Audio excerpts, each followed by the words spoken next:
The ancient pact renewal ceremony had reached its apex when Alpha King Evander first felt it, a devastating magnetic ache in his gut that threatened to rip him from his throne. The grand hall blazed with 1,000 ceremonial flames as Evander stood before his assembled kingdom, the weight of centuries pressing down through the gilded crown at his temples. High Counselor Griffin's voice droned through the sacred oaths, each word binding wolf packs across the realm to another year of unity. This was the moment that defined his reign, the culmination of months of political maneuvering and ancestral obligation. But his wolf had begun to scream. Not with words, nothing so civilized. It clawed at his ribcage with feral desperation, a howl building in his chest that had nothing to do with ceremony and everything to do with survival. The sensation was primal, ancient, and utterly non-negotiable. Somewhere beneath his feet, in the forgotten depths of his own castle, something was dying. Well, not something. When? His mate. The realization struck him like a physical blow. Evander's hand shot out to grip the throne's armrest, his knuckles whitening as his wolf surged against his control. Around him, the nobility shifted uneasily. Griffin's eyes narrowed, a flicker of alarm crossing his weathered face before he masked it with practiced concern. "Your Majesty." The High Counselor's voice carried an edge. "The renewal requires your—" Evander moved. One moment he stood rooted to ceremony and duty. The next, he was tearing down the dais steps, his alpha power radiating outward in waves that sent lesser wolves stumbling backward. The ornate doors of the grand hall shattered outward under his palm, wood and iron shrieking in protest. "Evander!" Griffin's shout echoed behind him, sharp with something that might have been panic. "The pact!" But the king was already gone, following the invisible thread that pulled him downward with merciless insistence. His wolf knew the way with certainty that transcended memory or reason. Past the familiar corridors of state, beyond the armory and the wine cellars, into passages that hadn't felt footsteps in decades. The air grew thick and damp, heavy with the scent of earth and rust and something else, something that made his wolf snarl with murderous rage. Magic. Dark, suppressive, wrong. And beneath it, fainter than a whisper but unmistakable to his heightened senses. Ozone and fading starlight, a scent so achingly pure it could only belong to one thing. Fira. The ancient bloodline that supposedly vanished 3 generations ago. The ethereal power that the purity laws had deemed too dangerous to exist alongside wolf dominion.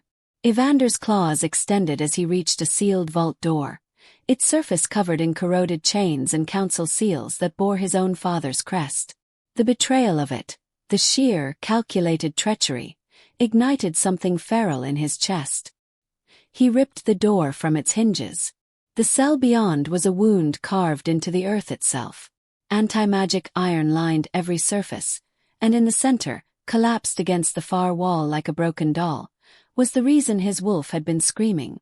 She was ethereal and devastating, dark hair matted with filth, skin translucent from starvation, and eyes that glowed with a dying golden light even as they struggled to focus on his face. Symbols had been carved into her flesh, dark magic meant to suppress and drain. The iron chains at her wrists had burned down to the bone. But it was her eyes that destroyed him. Ancient, aware, and utterly resigned to death. Evander crossed the cell in 2 strides, his hands already reaching for her even as the anti-magic iron seared his palms. His wolf roared in anguish and fury as he gathered her impossibly light body against his chest. "I've got you," he growled, and felt her faint heartbeat stutter against his own. "I've got you, and Goddess help them, they will answer for every second of this." Her lips moved, forming words too soft to hear, but her meaning crashed through the fragile mate bond forming between them. "Too late." "No," Evander snarled, and the command in his alpha voice shook dust from the ceiling. He rose with her cradled against him. His wolf absolutely feral with the need to heal, to protect, to destroy whoever had done this. As he emerged into the corridor, his enhanced hearing caught the sound of hurried footsteps above. Griffin's voice, sharp and commanding, mobilizing the guard. A cold smile curved Evander's lips. "Let them come." They'd buried his mate beneath the very hall where they'd demanded his loyalty. They'd tortured her with dark magic while he'd stood above, ignorant and complicit, playing at kingship. The pact renewal was broken. The High Council's secrets were about to be dragged into the light. And Alpha King Evander would personally ensure that whoever had put his mate in that cell would pray for death long before he granted it. His wolf pulsed one thought through their bond to the dying woman in his arms. Hold on. And against all odds, he felt her golden eyes flicker open once more, some desperate instinct for survival, or perhaps recognition of the mate bond, giving her the strength for one more breath. The ceremony hall had demanded tradition. But destiny, it seemed, had other plans. The iron burned like liquid fire against Evander's palms, but he didn't stop. He couldn't. Each shackle he tore from her wrists left another searing brand on his skin, the anti-magic metal designed to suppress ethereal power reacting violently to his alpha wolf. The scent of his own burning flesh mixed with the nauseating cocktail of blood, dark magic, and that achingly pure ozone signature that belonged to her. To his mate, Kira. The name whispered through the nascent bond between them, carried on a thread of consciousness so fragile it might shatter with her next breath. She hadn't spoken it aloud. She couldn't, her throat was too raw, her body too broken. But somehow, in that space where wolf met Zephyrah light, where instinct transcended flesh, he knew. The final chain snapped, and Evander caught her as she collapsed forward. She weighed nothing, a ghost wrapped in skin and ragged cloth that might have been white once, decades ago. Her dark hair fell across his forearm in matted tangles, and when he shifted her more securely against his chest, his hand encountered the raised ridges of carved symbols along her spine. His wolf howled. The sound tore from his throat unbidden, raw and primal, echoing through the forgotten passages with enough force to crack the ancient stones. Somewhere above, he heard shouts of alarm, the thunder of boots on stairs, but none of it mattered. Nothing mattered except the dying woman in his arms and the 6 years of agony written into every hollow of her face. 6 years. The knowledge burned through the bond, searing itself into his consciousness. 6 years she'd been down here, beneath his feet, while he'd attended council meetings and signed treaties and played at being king. 6 years while his own high council had slowly drained her light, carved their experiments into her flesh, and left her to rot in the dark. Kira's eyes fluttered open, those impossible golden irises cutting through the gloom like twin suns fighting to stay lit. They fixed on his face with an expression that shattered something fundamental in Evander's chest. Not hope, not relief, but a terrible ancient recognition. She knew what he was, what they were to each other. And she thought it was too late. No, Evander growled, the alpha command in his voice making her pulse jump weakly against his throat. You don't get to give up. Not now. Not when I just found you. Her lips trembled, cracked and bleeding, forming words that emerged as barely a whisper.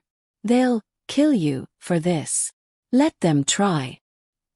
He stood, cradling her against him, and turned toward the cell door. Every instinct screamed at him to run, to get her to safety, to put as much distance between her and this nightmare as possible. But rage, cold, calculating, murderous rage, demanded something else entirely. The High Council would see exactly what they'd done.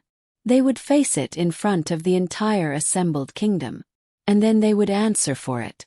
The ascent back through the castle was a blur of fury and focus. Evander's alpha power radiated from him in waves, clearing the corridors of anyone stupid enough to stand in his path. Guards pressed themselves against walls, their wolves instinctively submitting to the feral dominance pouring off their king. None dared speak. None dared question. They could all see what he carried.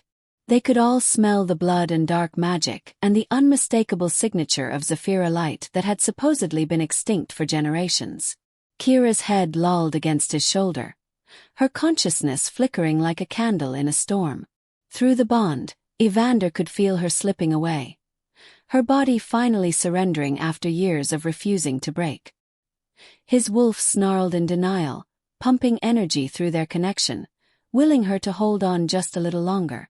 The grand hall doors still hung broken from his earlier exit. Evander kicked through the splintered wood and strode down the center aisle, his boots echoing on marble that had gone deathly silent. Every face turned toward him, nobility frozen in their ceremonial finery, pack alphas with hands halfway to their weapons, and at the front, standing before the abandoned throne, High Counselor Griffin with an expression that cycled rapidly from shock to calculation to carefully constructed concern. "Your Majesty," Griffin began, his voice pitched to carry authority and confusion in equal measure. "What is the meaning of silence star dot?" The word cracked through the hall like a whip, backed by enough alpha dominance to drive every wolf in the room to their knees. Even the strongest pack leaders hit the marble, their wolves offering throats in instinctive submission. Only Griffin remained standing, though he swayed, his face draining of color. Evander reached the dais and turned to face the assembly, still holding Kira against his chest. Her golden eyes had opened again, tracking across the sea of faces with a haunted awareness that spoke of knowing exactly where she was, exactly what was happening. "This," Evander said, his voice deadly quiet now, more terrifying than any shout, "is what the High Council has been hiding beneath our feet." He shifted Kira slightly, letting the torchlight illuminate the carved symbols on her skin, the burns from the iron shackles, the skeletal frame beneath the ruined clothes. "This is what they've been doing in the name of the purity laws while I stood above and smiled and signed their decrees." A ripple of horror moved through the crowd. Several of the younger nobles gasped. One of the pack alphas made a sound of pure rage. Griffin's mask of concern solidified. "Your Majesty, I understand this appears shocking, but there are laws, ancient laws that govern such matters. The ethereal bloodlines were deemed too dangerous. She's my mate." The declaration hit the hall like a physical force. Several wolves staggered. Others began shifting involuntarily, their animals responding to the primal claim in their king's voice. Even Griffin flinched, though he recovered quickly. "That's impossible," the High Counselor said carefully. "The Zephyra line has been extinct." "Is that what you were going to say?" Evander's smile was a razor slash. "Funny how extinction requires 6 years of imprisonment, torture and blood magic. Tell me, Griffin, how many others are down there?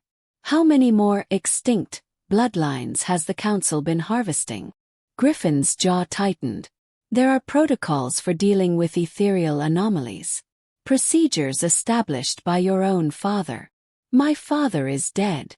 Evander's power flared, and this time several of the marble pillars cracked. "His sins are not mine to perpetuate. And if you mention protocols one more time while my mate is dying in my arms, I will rip your throat out where you stand and let the goddess sort out who was right." He turned to the cluster of royal healers pressed against the far wall, all of them wide-eyed and trembling. "Ooh, all of you, my chambers. Now." They scrambled to obey, relief at having a concrete task breaking through their shock. Evander descended from the dais, moving toward the exit, but paused when Griffin called out behind him. "The Council will need to convene, Your Majesty. There are questions that must be addressed. The legitimacy of such a bond, the legal standing of." Evander looked back over his shoulder, and whatever Griffin saw in his face made the old wolf take an involuntary step backward.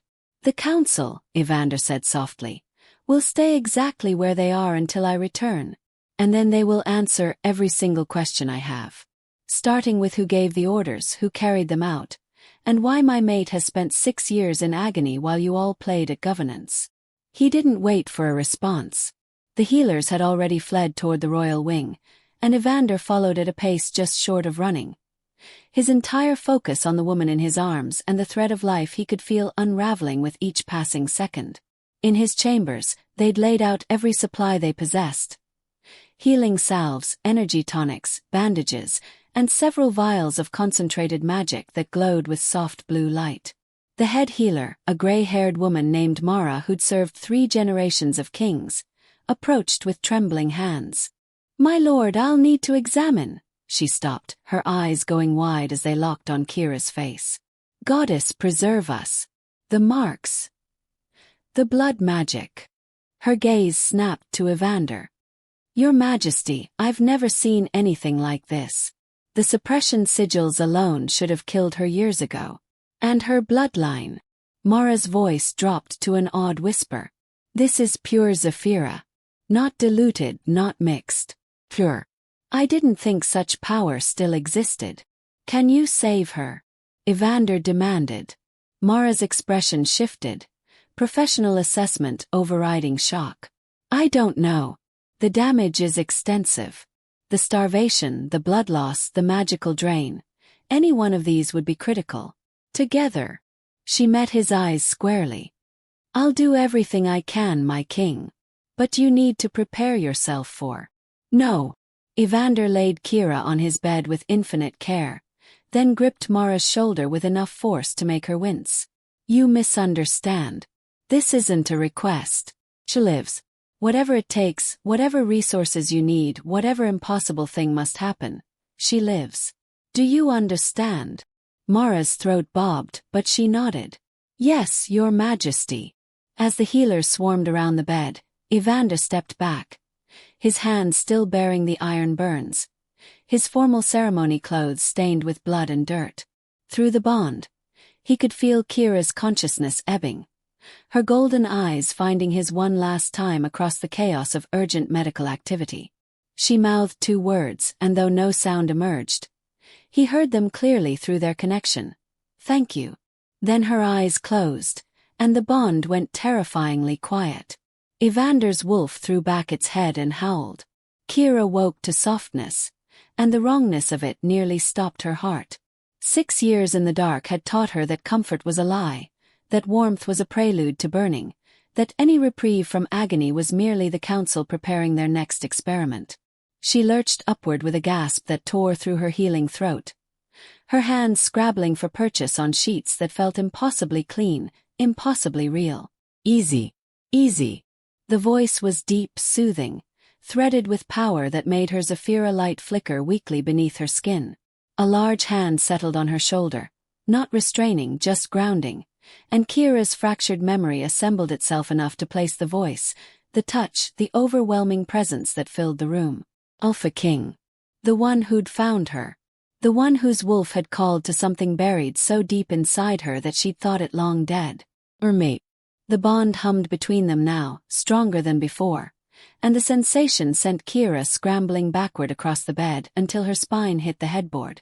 Her golden eyes were wild, darting around the opulent chamber, the morning light streaming through tall windows, the empty vials scattered across the side table, the hulking form of the king standing a careful distance away.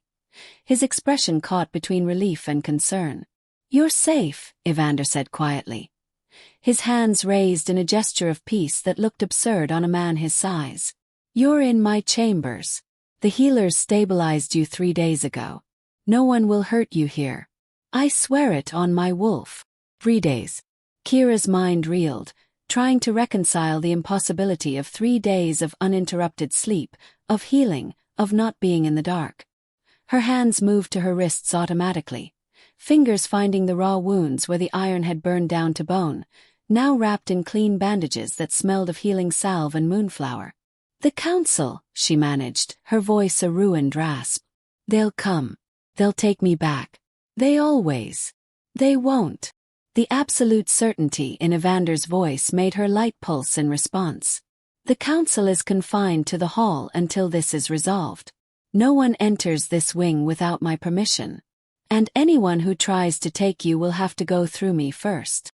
Kira studied him, this king who'd shattered his own ceremony to claw his way down to the forgotten depths. His platinum hair was unbound, falling past his shoulders in waves that caught the morning light.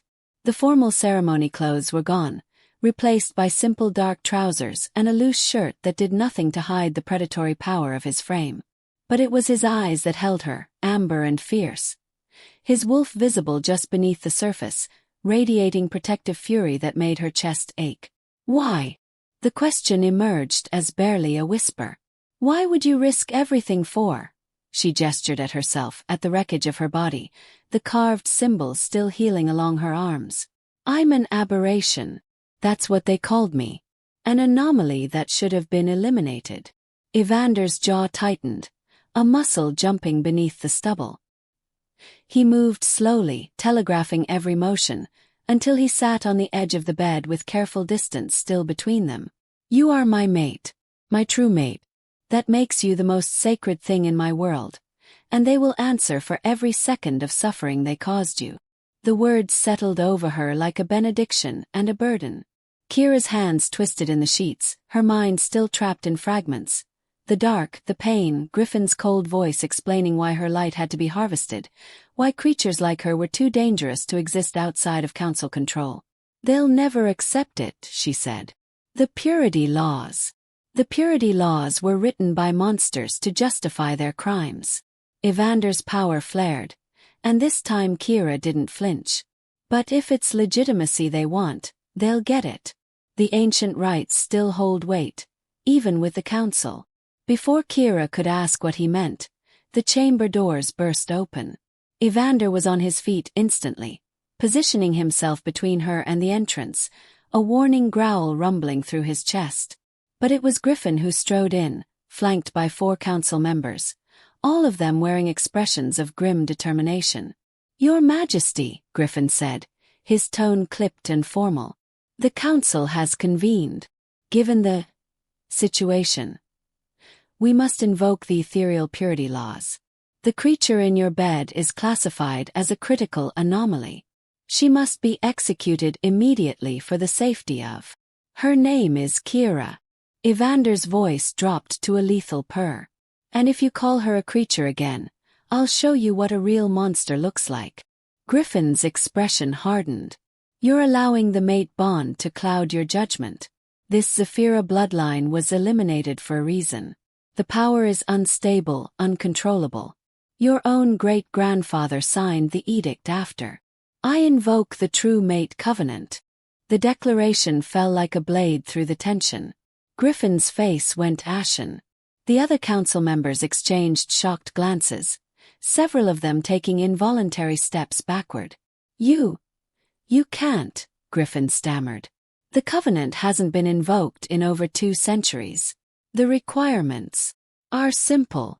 Evander's smile was all teeth. A true mate bond verified by 2 witnesses overrides all other laws, including your precious purity laws. It places the mate under the direct protection of the crown and subjects them only to the judgment of the ancestors. The ancestors' trial, Griffin said slowly, and something dark flickered across his face. You would subject her to the trial stone. In her condition, Kira felt ice slide down her spine. She knew the legends. Every ethereal did. The trial stone was an ancient artifact that judged the worth of supernatural unions, testing the strength of both bond and bloodline. It had been centuries since anyone survived it. It's her choice.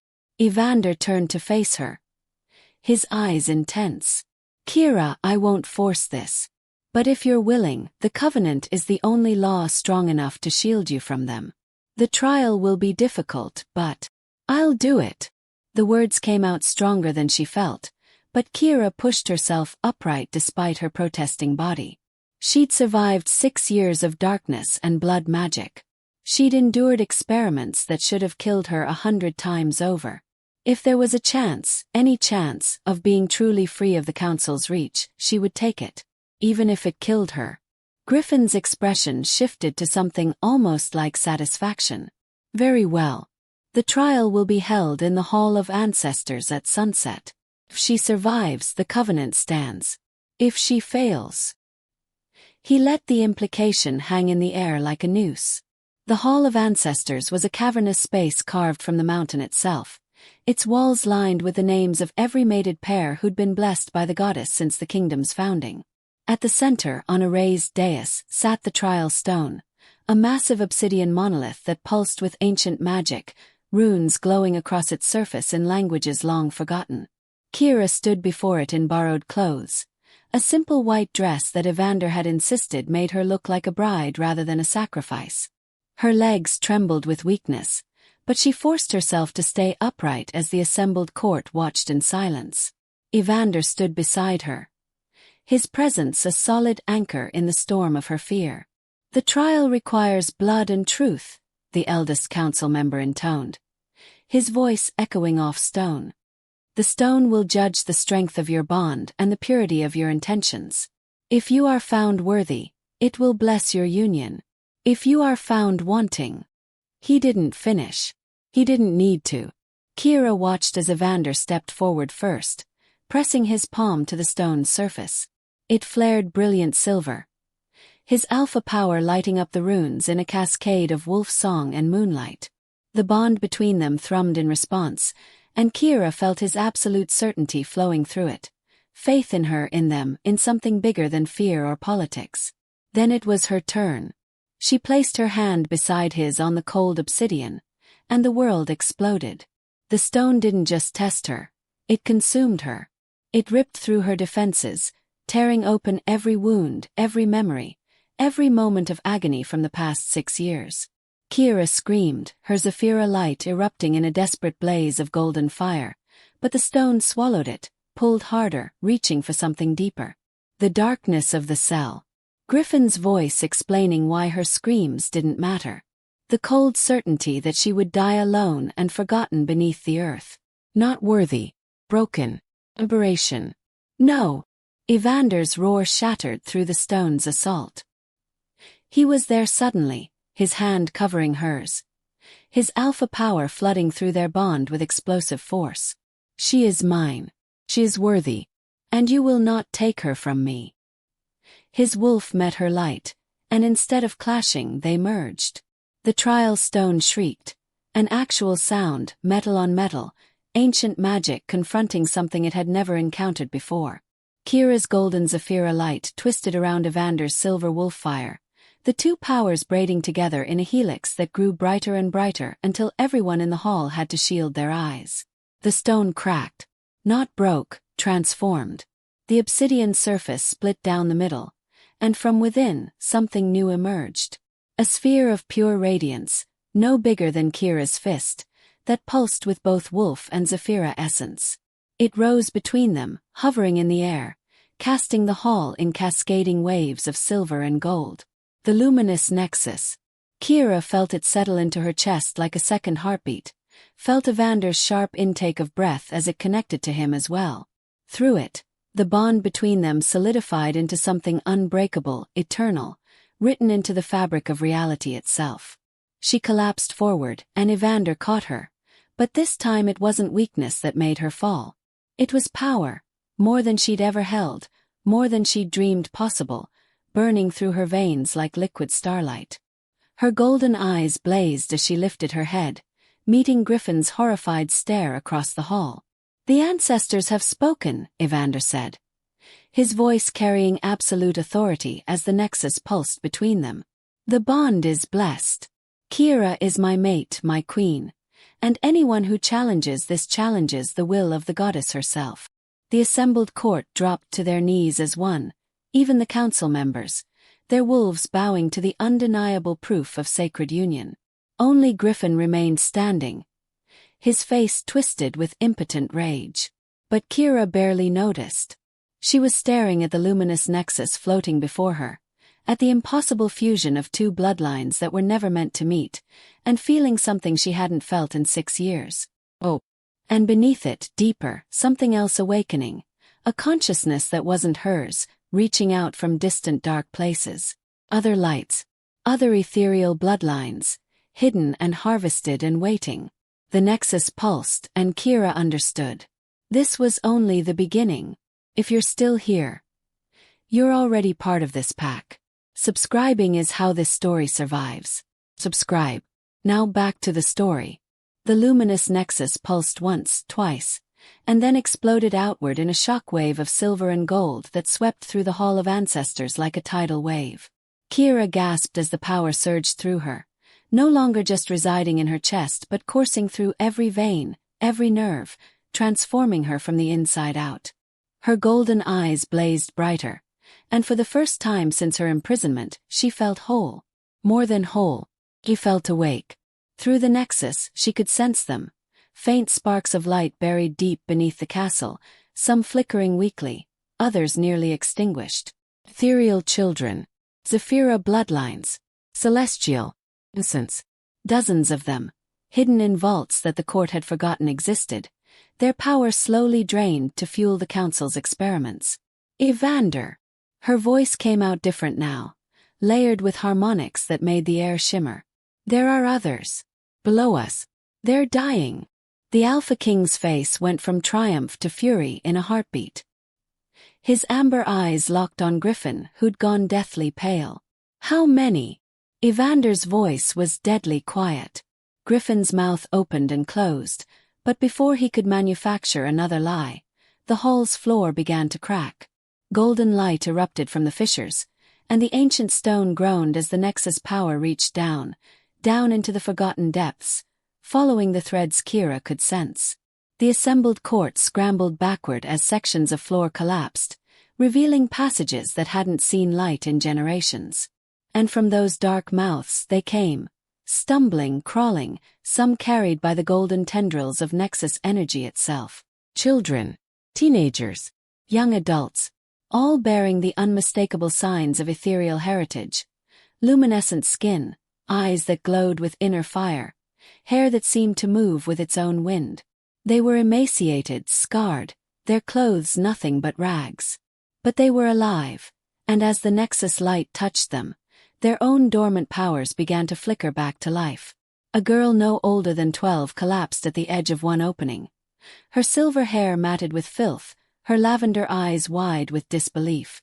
A young man with skin that shimmered like moonlight on water pulled himself up, staring at his hands as if he'd forgotten what freedom felt like. More emerged, 2 dozen, 3 dozen, some so weak they could barely lift their heads. The court stood in horrified silence as the full scope of the council's atrocities unfolded before them. Evander moved first. He crossed to the nearest child, a boy of perhaps 15 with wings that had been bound and broken, and knelt, his massive frame somehow gentle as he helped the boy to his feet. "You're safe now," the king said, his voice rough with barely contained rage. "All of you, guards." His command cracked like thunder. "Get every healer in the castle to the medical wing. Now." The royal guards, to their credit, moved immediately, though Kira could see the shock and shame on their faces. They'd served in this castle, walked these halls, never knowing what festered beneath their feet. Kira's attention snapped to Griffin, who'd begun edging toward the hall's side exit. The Nexus flared in response to her anger, and suddenly she was moving. Not walking but flowing, her body lighter than it should be, faster than human. She materialized in front of Griffin before he'd taken 3 steps.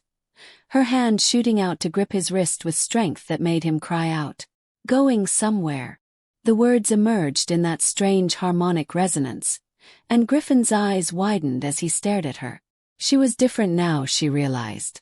The trial hadn't just blessed her, it had transformed her. Her skin held a faint luminescence, her dark hair floated as if underwater, and power radiated from her in visible waves. "You're the Sentinel," Griffin breathed, and there was naked fear in his voice now. "The prophecy. The wolf and the light who would." "Who would what?" Kira's grip tightened. "Destroy your carefully cultivated system of torture and exploitation." "I am. My lady, please." Griffin's composure cracked, revealing the desperate man beneath. "You don't understand the necessity of what we've done. The ethereal bloodlines are too powerful, too unpredictable. We couldn't allow them to exist unchecked. The harvesting, the containment, it was for the greater good." "The greater good." Kira's voice dropped to a whisper that somehow carried through the entire hall. "Is that what you told yourself when you carved symbols into children's flesh? When you drained their light until they begged for death?" She could feel the Nexus responding to her rage, power building in her chest like a gathering storm. Through the bond, Evander's presence steadied her, but she could sense his own fury burning just as bright. The council acted under authority granted by. Griffin tried to continue, but Evander's hand landed on his shoulder with crushing force.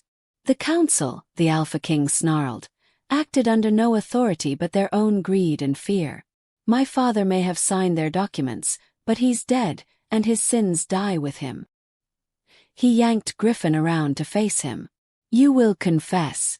Every crime, every name, every child you tortured. And then you will spend the rest of your miserable life rotting in the same cells where you kept them. Griffin's face twisted with something ugly. You're young, idealistic. You think love conquers all, that the mate bond makes you invincible. His hand moved with viper speed, producing a dagger from his robes. Not steel, but something darker, a blade that seemed to absorb light rather than reflect it. Shadow forged, designed to kill even the most powerful supernaturals. He lunged not at Kira, but at Evander, the blade aimed straight for the king's heart. Time fractured into crystalline moments. Kira saw the blade's trajectory, saw Evander begin to move but too slowly, saw the hatred in Griffin's eyes as he committed fully to treason and murder. The Nexus screamed inside her, and she didn't think, she just moved. She was between them in an instant, her hand catching Griffin's wrist, but the dagger's momentum was too great.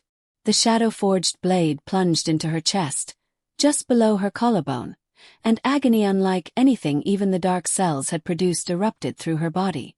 Shadow and light, antithetical forces, met inside her flesh and detonated. Evander roared, his wolf erupting in a cascade of silver fire as he caught Kira's falling body. Griffin stumbled backward, his face cycling between horror and triumph, but neither expression lasted long. Because Kira wasn't dying. She was changing. The shadow from the blade tried to spread, to poison and corrupt and kill.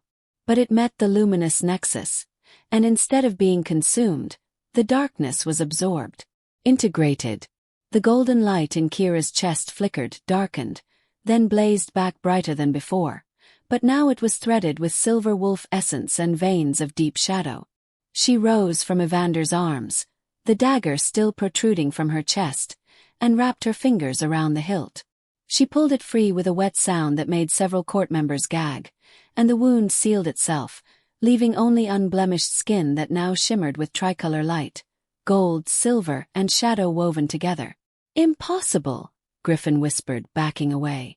The shadow should have killed you. Should have unmade your very essence. I was forged in shadow, Kira said, her voice resonating with 3 distinct harmonics now. 6 years in the dark beneath this castle. Did you think I wouldn't learn its language? She advanced on him, each step leaving luminous footprints on the stone. The prophecy didn't call me the sentinel because I'm pure light, Griffin. It's because I'm the bridge. Light and dark, wolf and ethereal. Life and death. The nexus pulsed, and Griffin screamed as it connected to him, forcing a bond he didn't want and couldn't break. Kira felt his consciousness open to her like a book, and she read every page. Every decision, every child he'd condemned, every justification he'd crafted to let himself sleep at night. You wanted to harvest ethereal power? Kira's hand shot out, gripping Griffin's temples. The nexus flared, and suddenly it wasn't her consciousness flowing into him. It was theirs.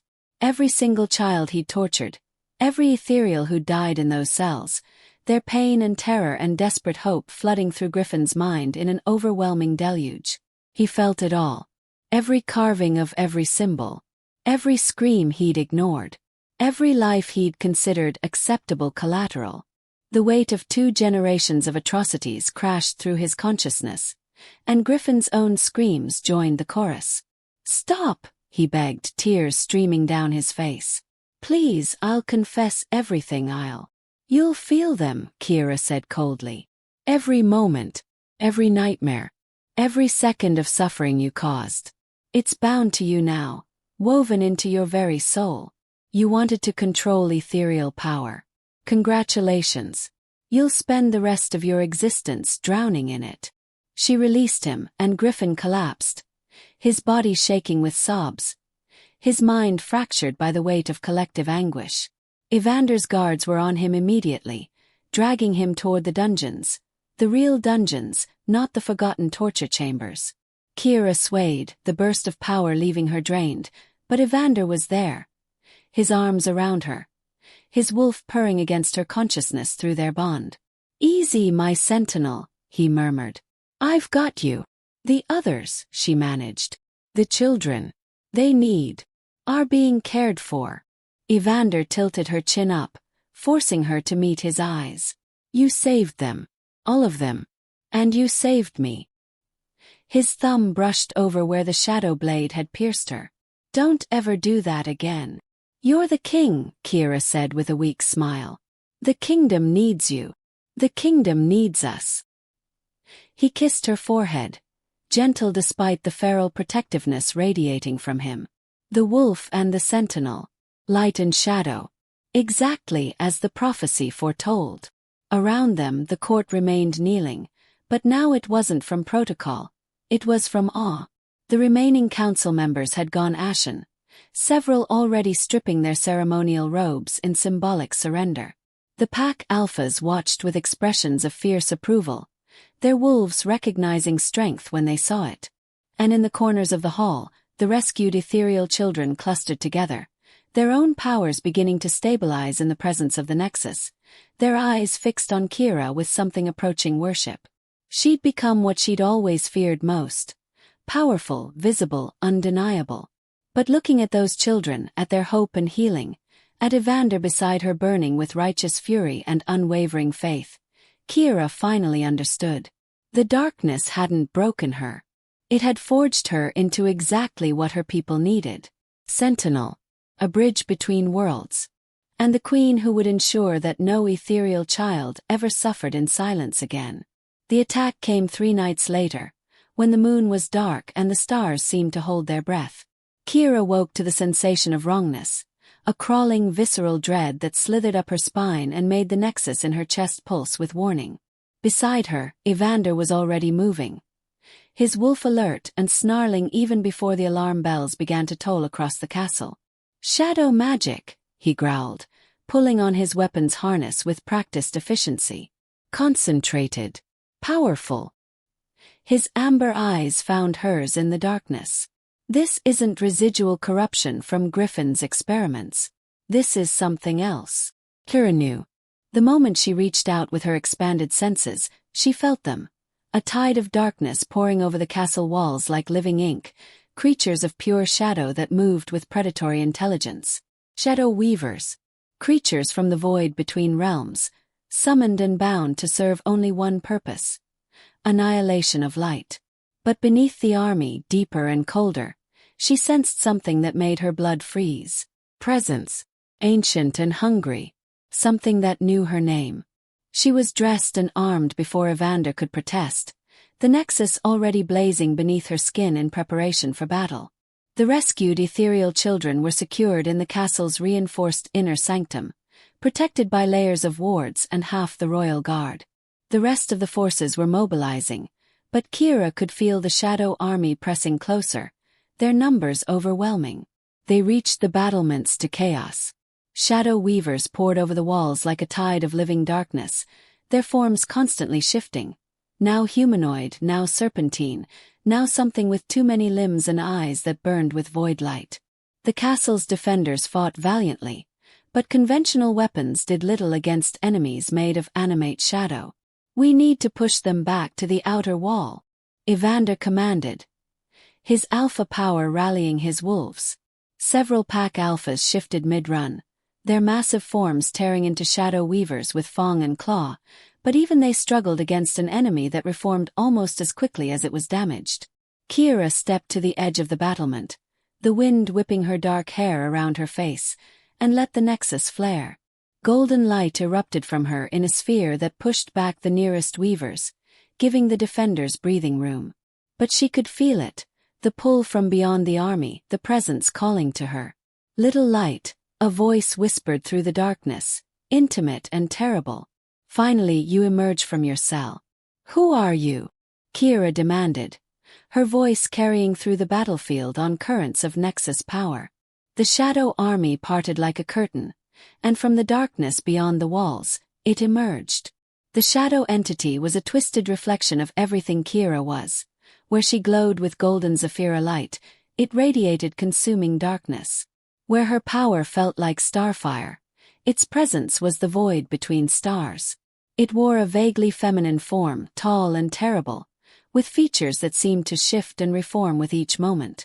But its eyes, those stayed constant, golden like hers. Zephyra eyes corrupted by an eternity of shadow. "I am what you will become," the entity said, its voice resonating across multiple frequencies.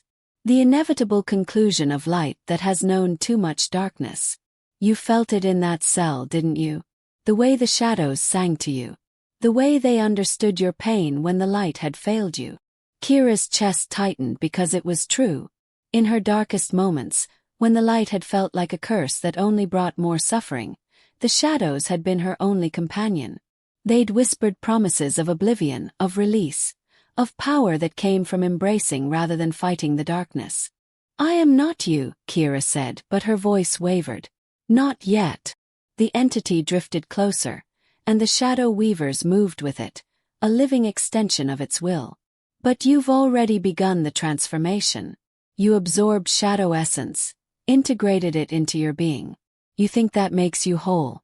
It makes you mine." The entity raised one arm, and the shadow weavers surged forward in a coordinated assault. Evander's forces braced for impact, but Kira moved first. She leaped from the battlement, a drop that should have killed her, and landed in a crouch that cracked the courtyard stone, Nexus power cushioning the impact. The weavers swarmed her immediately, dozens of them converging with grasping appendages and void-touched claws. But Kira's power exploded outward, and this time it wasn't pure golden light. It was tricolor, gold Zephyra essence, silver wolf fire from her bond with Evander, and veins of deep shadow that she'd claimed from Griffin's blade. The weavers recoiled, confused by the presence of shadow within their target. Kira pressed the advantage, her movements fluid and deadly, each strike channeling Nexus energy that didn't destroy the creatures but disrupted them, scattering their forms and buying precious seconds.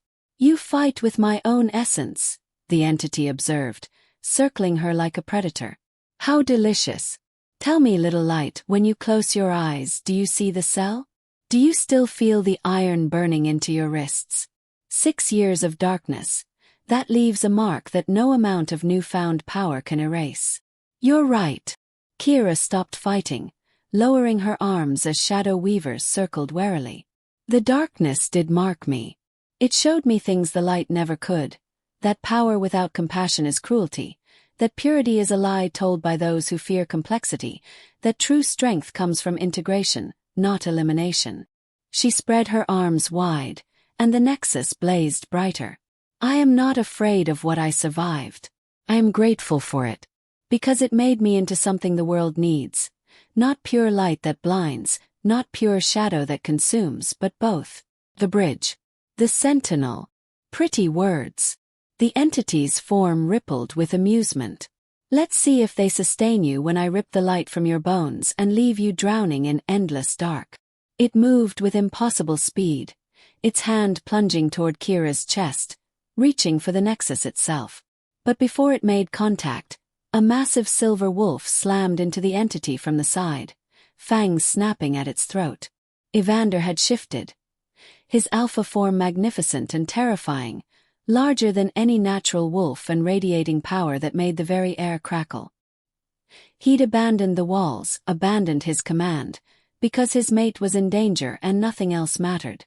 The entity shrieked, a sound that shattered windows and made weaker minds bleed, and backhanded the wolf with force that sent him tumbling across the courtyard. But Evander rolled to his feet, already moving to attack again, and through their bond, Kira felt his absolute certainty.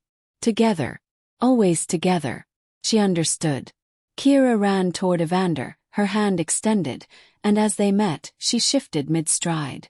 Not into wolf form. Ethereals couldn't shift, but into something new.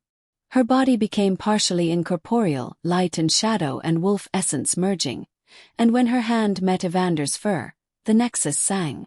Power erupted from their connection point, a spiral of gold and silver and shadow that climbed skyward like a pillar connecting Earth to stars.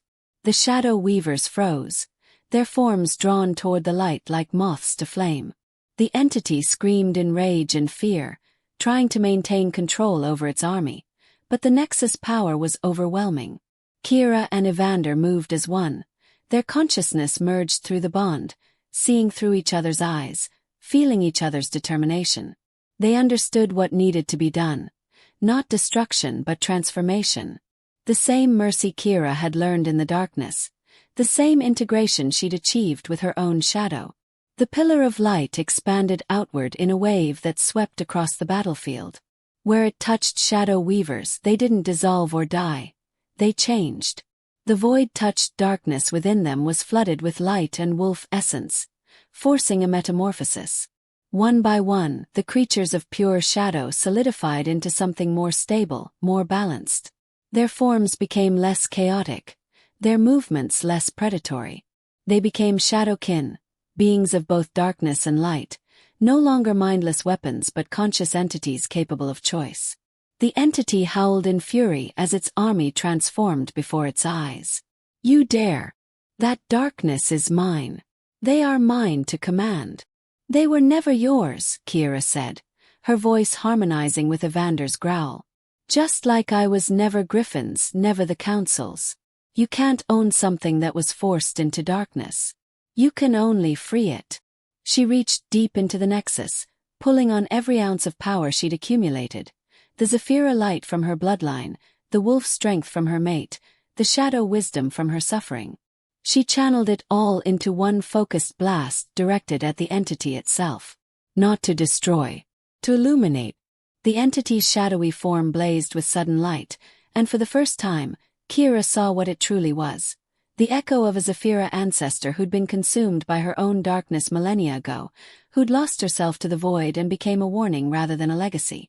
Pain and loneliness radiated from the creature in waves so profound that Kira's eyes burned with tears. You don't have to be this, she whispered. You can let go. You can rest. The entity's form flickered, and for just a moment Kira saw her. A woman with dark hair and golden eyes, wearing the face of someone who might have been Kira's great-grandmother a dozen generations removed. Her expression was filled with ancient sorrow. I can't, the entity whispered. I've been darkness for so long, I don't remember how to be anything else. Then remember through me. Kira extended her hand, offering connection rather than combat. You're part of my bloodline, part of my story. I won't reject you just because you're broken. I've been broken too.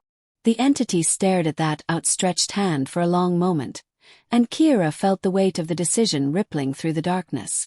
Finally, slowly, the creature reached out. Their hands met, and the Nexus flared one final time. The entity's form began to dissolve, but this time it wasn't destruction. It was release. The shadow that had comprised its being didn't vanish but instead flowed back into the void, taking with it the corruption and pain that had sustained it. What remained was just a whisper of golden light, a fragment of the woman she'd been before darkness claimed her. That fragment drifted to Kira and settled into her chest beside the Nexus, a final gift from an ancestor who'd walked the path of shadow and found only despair. A warning, blessing, a choice freely given rather than taken. The transformed Shadowkin stood silent across the battlefield, no longer controlled but not hostile. Some drifted back toward the void, seeking whatever existence awaited them beyond this realm. Others remained, curious about this new state of being, testing limbs that no longer hungered to destroy. Evander shifted back to human form, catching Kira as her legs finally gave out from exhaustion. The battlefield was scarred and smoking, but the castle stood. More importantly, they stood, together, transformed, and absolutely certain that they'd faced the worst the darkness could offer and emerged stronger for it. Is it over? Kira asked, her voice raw. Evander kissed her forehead, his touch gentle despite the warrior's tension still thrumming through his frame. The war with shadow. The work of building something better. He smiled against her skin. That's just beginning. And as dawn broke over the castle walls, painting the sky in shades of gold and rose, Kira finally allowed herself to believe that light and shadow could coexist, not in conflict, but in the same fierce, necessary balance she'd found within herself. The weeks following the shadow entity's defeat were harder than the battle itself. Kira stood in what had once been a torture chamber and was now being transformed into a healing sanctuary, watching ethereal children work alongside wolf craftsmen to tear down walls that had confined them. The girl with silver hair, Lyra, she'd learned, directed the placement of windows with the authority of someone who'd spent too long in darkness and would never take light for granted again. A young celestial named Mirren used his power to shape stone into benches and gardens, creating beauty from the ruins of brutality. The kingdom was rebuilding, but not into what it had been. Into something new. "The Council of Integration wants to meet again," Evander said, appearing at her side with a quiet grace his size shouldn't allow. He'd been in constant motion since the battle, rebuilding defenses, mediating disputes between wolf packs who resented the sudden prominence of ethereals, managing the delicate politics of a kingdom learning to see its own sins. Dark circles shadowed his amber eyes, and Kira felt the exhaustion radiating through their bond. "Tell them tomorrow," she said softly, taking his hand. "You need rest. We both do." His thumb traced the faint scar on her collarbone where Griffin's shadow blade had pierced her, the only mark that hadn't fully healed, a reminder of the price of transformation. "But there's too much to do." 3 more ethereal families arrived from the Eastern Territories seeking sanctuary. The Shadowkin who remained are still trying to understand their new nature. And the reconstruction of the southern wall will still be there tomorrow. Kira pulled him around to face her fully. "Evander, you're the Alpha King, not the goddess herself. You can't solve everything in a month. I have to try." The raw honesty in his voice made her chest ache. "For 6 years, I was blind to the suffering happening beneath my own feet. 6 years, Kira. How many others did I fail? How many policies did I sign without questioning? How many traditions did I uphold because they were tradition, not because they were right?" She cupped his face, forcing him to meet her eyes. "You were lied to by people you trusted. That's not the same as choosing evil. And now you're choosing differently, choosing better. But you can't build a new kingdom if you burn yourself out before the foundation is set." He leaned into her touch, and she felt the moment he let himself be vulnerable, let the weight of kingship rest for just a few breaths. "When did you become so wise?" 6 years in the dark gives you plenty of time to think." The words came out lighter than they should, but Kira had learned that humor was another form of healing. "Also, I died and came back as a mystical bridge between worlds. That tends to provide perspective." Evander's laugh was soft but genuine, and he pulled her close, his forehead resting against hers. Through their bond, she felt his wolf settle, soothed by her presence. "The wedding," he murmured. "We haven't even discussed timing. The priestesses are asking, the court is asking." "Let them ask." Kira smiled. "We have time. The kingdom needs to heal before we ask it to celebrate." But as the weeks turned to months, the kingdom began to show signs that healing was possible. The ethereal children flourished under proper care, their powers stabilizing and growing stronger. Several chose to train with the royal guard, their unique abilities complementing Wolf's strength in ways that surprised everyone. Lyra proved to have a gift for strategic thinking that rivaled the oldest generals. Mirren's stone shaping rebuilt the damaged walls faster and stronger than conventional methods. The Shadowkin who'd remained, about 24 of them, found purpose as well. Their ability to move through darkness made them invaluable scouts and messengers. More importantly, their very existence proved that shadow and light could coexist, that integration was possible even for beings born of pure void. The Council of Integration, formed to replace the disgraced High Council, included representatives from every supernatural bloodline now residing in the kingdom. Wolf alphas sat beside ethereal elders, celestials debated with shadowkin, and slowly, painfully, policies were rewritten. The purity laws were burned in a public ceremony, their ashes scattered to ensure they could never be reassembled. In their place came the Covenant of Balance, laws that acknowledged complexity over purity, integration over segregation. It wasn't perfect. There were fights, protests, moments when old prejudices flared hot and threatened to undo everything they'd built. But Kira stood as living proof that transformation was possible, and Evander's absolute commitment to the new path gave even the skeptics pause.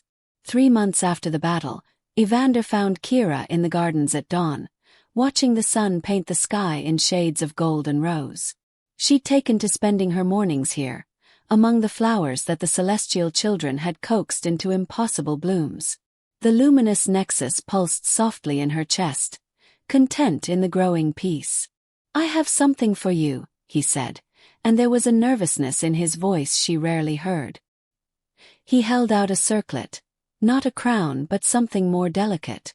It was woven from silver and gold, wolf metal and Zephyra crystal, with threads of darkness running through it like veins. Shadowkin had helped craft it, she realized, their essence lending depth to the beauty. "The kingdom is ready," Evander said quietly. "If you are. The priestesses have blessed the dawn 3 months from now. The vernal equinox, when light and dark are in perfect balance." His amber eyes held hers with an intensity that made her breath catch. "Marry me, Kira. Not because prophecy demands it, not because the kingdom needs it, but because I choose you. Every day, every moment, I choose you." She took the circlet with trembling hands, feeling the power woven into it, not binding, not claiming, but celebrating. "Yes," she whispered, then louder. "Yes." The 3 months passed in a blur of preparation that the entire kingdom threw itself into with desperate joy. After so much darkness and conflict, they needed this. A celebration, a beginning, a moment to believe in something beautiful. The wedding was planned for dawn at the site where the luminous nexus had been born, where the trial stone had shattered and transformed.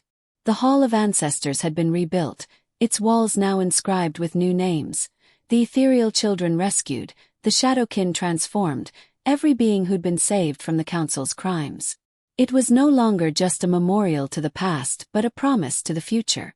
When the morning came, Kira woke before dawn in chambers that had once been a prison and were now a sanctuary.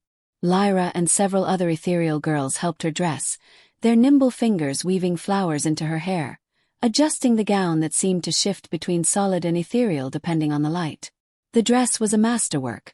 White fabric that caught and held light like captured starfire, embroidered with silver wolf runes and threaded with shadow that moved like living smoke. It had taken a collaboration of ethereal weavers, wolf craftsmen, and Shadowkin artisans to create, and it was the perfect embodiment of what she'd become. "You look like a goddess," Lyra breathed, her silver hair now gleaming with health, her lavender eyes bright. "I look terrified," Kira corrected, but she smiled. Through her bond with Evander, she could feel his own nerves, his overwhelming anticipation. The procession to the Hall of Ancestors was unlike any the kingdom had ever seen. Wolves in ceremonial pelts walked beside ethereals in flowing robes. Shadowkin glided through the crowds like living shadows, their presence no longer feared but welcomed. Children, both wolf and ethereal, scattered flowers along the path, their laughter ringing clear in the pre-dawn darkness. The hall blazed with light from 1,000 sources, torches, Zephyra crystals, celestial orbs that floated freely. And in the center, on the dais where the trial stone had once stood, the luminous nexus hovered, pulsing with gentle radiance. Evander waited there, and the sight of him stole Kira's breath. He wore regalia that matched hers, ceremonial armor crafted from silver wolf metal, etched with gold Zephyra runes and lined with shadow-woven fabric. His platinum hair was bound back with a circlet that mirrored hers, and his amber eyes blazed with emotion so intense she felt it through their bond like a physical force. The priestess who would perform the ceremony was new, a young ethereal woman named Senna whose gift was seeing the threads that bound souls together. She stood before them as dawn's first light began to filter through the hall's high windows, her expression serene. "We gather at the threshold of day," Senna began, her voice carrying through the silent hall, "to witness a union that transcends blood and tradition. Not wolf or ethereal, not light or shadow, but all of these and more. Bridge. Balance. A beginning." Kira took Evander's hands, and the nexus responded immediately, pulsing brighter. Through their bond, she felt everything he felt. His fierce pride, his protective devotion, his bone-deep certainty that this was right. "Evander," Senna prompted gently. The Alpha King's voice was steady despite the emotion roiling beneath. I was taught that strength meant dominance, that leadership meant control, that purity was something to be protected at any cost.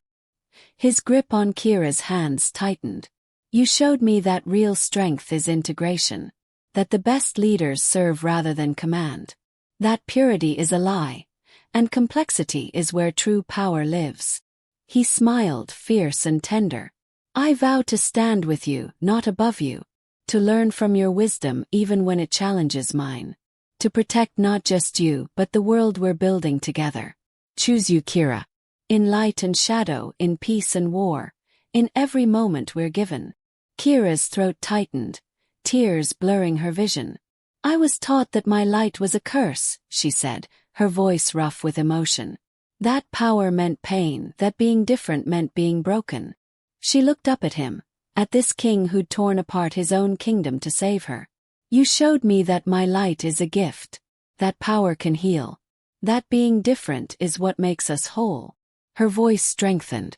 I vow to stand beside you when the darkness comes again, because it will, to remind you of your strength when you doubt, to build this bridge we've started one choice at a time. I choose you, Evander. In every world, in every life, I choose you. Senna raised her hands, and the luminous nexus descended, settling between them, its light washing over the entire hall. By the power vested in me by the goddess of light and shadow, by the witness of wolf and ethereal, by the blessing of the ancestors who watch from beyond, I bind you. Not in chains but in choice. Not in ownership but in partnership. The nexus pulsed once, powerfully, and suddenly everyone in the hall felt it. A wave of golden light and silver wolf fire and deep shadow that washed over them like a benediction. It didn't change them, didn't force anything, but it offered something precious. The choice to believe. A hope. To build rather than destroy. Wolf alphas found themselves weeping beside ethereal elders. Shadowkin and celestials clasped hands. Children laughed and cried simultaneously. And through it all, the nexus blazed, cementing the union not just of two people but of an entire kingdom. Evander pulled Kira into a kiss that tasted of dawn and promises and new beginnings. The crowd erupted in celebration, howls and songs and laughter mixing into a symphony of joy that echoed through the hall and beyond, rippling out across the kingdom. When they finally broke apart, Kira looked out at the assembled crowd, at Lyra and Mirren and all the children she'd saved, at the Council of Integration with their diversity of faces and powers, at the Shadowkin who'd found purpose, at the wolves who'd learned to change. This was what they'd fought for. This impossible, messy, beautiful integration. My king, she murmured against Evander's lips. My mate. What do we do now? He smiled, fierce and bright. Now. We live. We build. We prove that light and shadow can dance together without one consuming the other. He turned to face the crowd, pulling her close against his side. We show them that balance isn't weakness.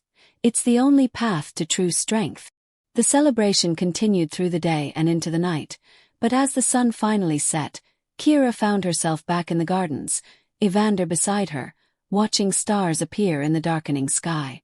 The luminous nexus pulsed contentedly in her chest, and through it, she could sense the kingdom settling into its new shape. Not perfect, never perfect, but trying, growing, healing. Do you think it will last?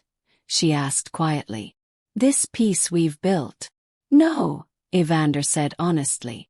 There will be challenges, conflicts, moments when old fears resurface and threaten everything. He turned to face her, his expression fierce with certainty. But we'll face them. Together. And every time we'll choose integration over division, compassion over purity, balance over extremes. Kira leaned into him, feeling his strength and drawing on it even as she offered her own. The sentinel and the king. Light and shadow. Wolf and Zephyra. Not merged into one thing but dancing together in infinite complexity. Above them, the stars blazed in patterns that the celestials swore were new. Constellations that hadn't existed before, mapping the story of their union for generations to come. And in the darkest spaces between those stars, shadows moved with purpose rather than malice, proving that even the void could serve the light. The kingdom slept that night more peacefully than it had in generations, cradled by the promise of dawn and the certainty that their sentinel and king would guard the threshold between light and dark, holding the balance that would let them all thrive. And in her dreams, Kira walked through gardens that had never known walls, where ethereal children played with wolf cubs, where light and shadow wove together in patterns of infinite beauty, where the future stretched bright and strange and utterly, impossibly free. Thank you for joining the pack today. If this story pulled you in, make sure to subscribe and tap the moon bell so you never miss the next Alpha Destiny. And tell me in the comments, who should we follow next under the full moon?